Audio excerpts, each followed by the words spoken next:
Some gun dealers in the Ferguson, Missouri area say their sales are on the rise. This while fearful residents wait for the grand jury's decision on whether to indict the police officer who fatally shot Michael Brown. Protest leaders say they are preparing for nonviolent demonstrations, but they also admit the risk of more unrest if the grand jury decides not to issue criminal charges against the white officer who shot the black 18-year-old. John Jessup is in Ferguson, Missouri, ahead of the grand jury's decision whether to indict Officer Darren Wilson. John, what's the mood like in Ferguson now, and any idea when the announcement will be made?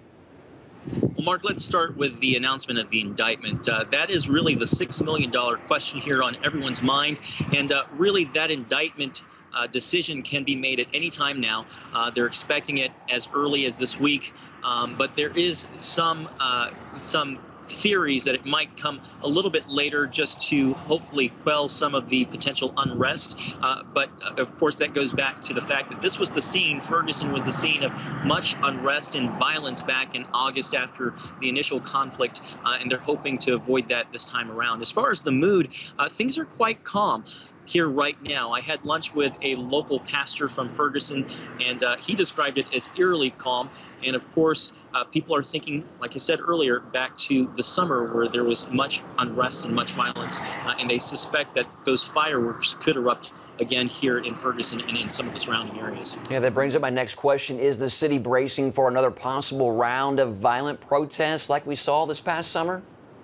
Mark, they are. The city, county, and local area authorities are bracing themselves and planning for more potential unrest. And of course, earlier this week, Missouri Governor Jay Nixon issued a state of emergency ahead of the grand jury's decision.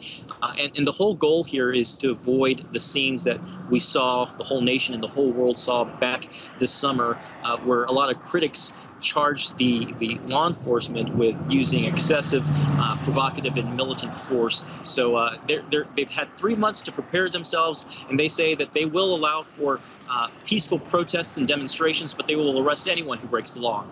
Now, you're there to cover area churches and their response to whatever happens. You said you had lunch with a pastor. Can you tell me what you've learned about their efforts to minister to the people living in the city and the surrounding areas, John? Yes, well, you know, St. Louis has a history of racial divide, and in many ways, this has, even though it's a tragic incident, the death of anyone is tragic, this has kind of helped to bring some of the churches together.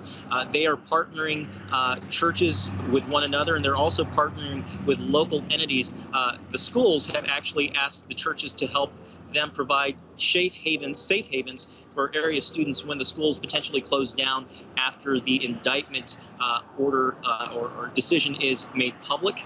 So these churches will be open 24/7 to allow places for students to come to a place that's safe and away from any potential violence, where they can be away and removed from that, and also have a place to learn and a place for warm meals. So in many respects, churches say that even though this has drawn a lot of negative attention to the city and surrounding areas, this is an opportunity for them to minister hope and healing to an area known for much unrest.